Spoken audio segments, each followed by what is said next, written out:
भैरवगढ़ नाम का गांव राजस्थान की सीमाओं पर बसा हुआ था, जहां समय जैसे ठहर गया हो। इस गांव की मिट्टी में एक सदियों पुराना रहस्य छिपा था। कहते थे कि राजा भैरव सिंह ने अपने खजाने को युद्ध के समय गुफाओं में छुपाया था और उसकी रक्षा के लिए उसने तांत्रिकों से काला अनुष्ठान करवाया था। सदियों से गांव में यह दंतकथा चली आ रही थी कि जो भी उस गुफा में गया, जिंदा लौट कर नहीं आया। इसी गांव में आरव नाम का एक गरीब नौजवान रहता था, जिसकी मां महीनों से बीमार थी और घर में दवा तक के पैसे नहीं थे। उसके पिता खेतों में मजदूरी करते करते बूढ़े हो गए थे। मां की खांसी, बाप की थकान और घर की दयनीय हालत देखकर एक रात आरव ने ठान लिया कि चाहे कुछ भी हो, वो खजाना ढूंढेगा। उसने टॉर्च, रस्सी और एक लोहे की छड़ उठाई और अंधेरी रात में अकेले ही गुफाओं की तरफ निकल पड़ा। रास्ते में गांव के बाहर उसे एक अजीब सा अघोरी बाबा मिला, जिसने आंखें घुमाकर कहा, लालच मौत है बेटे, उस गुफा से कोई लौटता नहीं।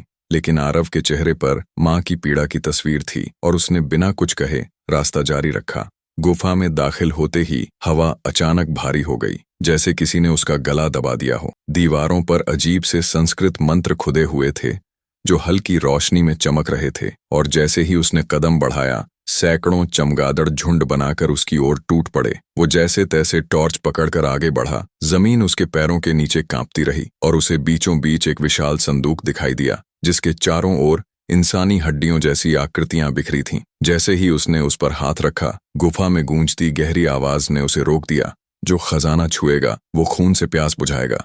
आरव का दिल धड़क उठा, पर तभी पीछे से गोलियों की आवाज आई। गांव का व्यापारी दुष्यंत अपने गुंडों के साथ आ पहुंचा था, जो इस खजाने की तलाश में महीनों से था। उसने आरव पर बंदूक तान दी और बोला, छोड़ इसे, यह मेरी दौलत है। तभी अचानक पुलिस इंस्पेक्टर नेगी अपनी टीम के साथ गुफा में दाखिल हुए, जिनको पहले से खबर मिली थी कि कोई गैर कानूनी खुदाई हो रही है। गुफा में गोलियों की बौछार शुरू हो गई, आवाजें गूंजने लगीं और भागदौड़ के बीच दीवारों से अजीब सी परछाइयां निकलने लगीं, मानो खुद राजा भैरव सिंह की आत्मा जाग चुकी हो। गोलीबारी के बीच दुष्यंत और उसके आदमी चीखते हुए एक एक करके गिर पड़े, जैसे किसी अदृश्य ताकत ने उन्हें खत्म कर दिया हो। इंस्पेक्टर नेगी और उनकी टीम ने आरव को खींचकर बाहर लाने की कोशिश की, लेकिन गुफा का दरवाजा खुद ब खुद बंद होने लगा। पत्थर गिरने लगे और चारों ओर धुआं फैल गया। किसी तरह वे संदूक को बाहर निकाल लाए और गांव ले आए। सबको यकीन था कि इसमें सोना, चांदी और जवाहरात होंगे, लेकिन जब संदूक खोला गया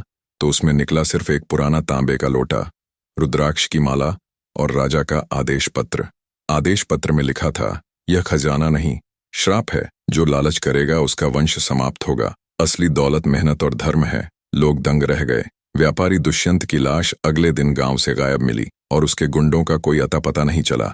अघोरी बाबा भी जैसे धुआं बनकर गायब हो गए। लेकिन आरव ने उस लोटे में भरी मिट्टी उठाई और मां के सिरहाने रख दी। धीरे धीरे मां की बीमारी ठीक होने लगी और लोग कहने लगे कि यह गुफा का असली आशीर्वाद था।